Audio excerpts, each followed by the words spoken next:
पाकिस्तान तहरीक इंसाफ की इलेक्शन कराओ मुल्क बचाओ मुहिम फैसलाबाद में रैली रवा दवा है। शुरुका के इम्पोर्टेड सरकार नामंजूर और इलेक्शन कराओ के नारे। कराची में भी औरंगी टाउन से निकाले जाने वाली रैली इख्तिताम पजीर हो गई है।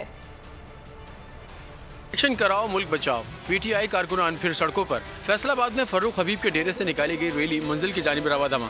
रैली में बड़ी तादाद में मर्द और खवातीन कारकुनान शामिल। कारकुनों ने इम्पोर्टेड सरकार नामंजूर और इलेक्शन कराओ के नारे लगाए। रैली के शुरुका में भरपूर जोशो खरोश।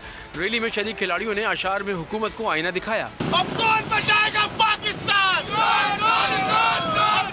कराची के इलाके औरंगी टाउन में भी मुल्क बचाओ इलेक्शन कराओ रैली निकाली गई। कारकुनों की बहुत बड़ी तादाद ने मोमिनाबाद से बनारस चौक तक मार्च किया।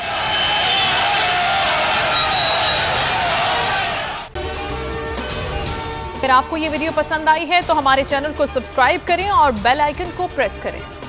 हकीकी आजादी की जंग में बोल भी कप्तान के हमकदम। इलेक्शन कराओ मुल्क बचाओ की लाइव ट्रांसमिशन दिखाई लम्हा ब लम्हा सूरत हाल।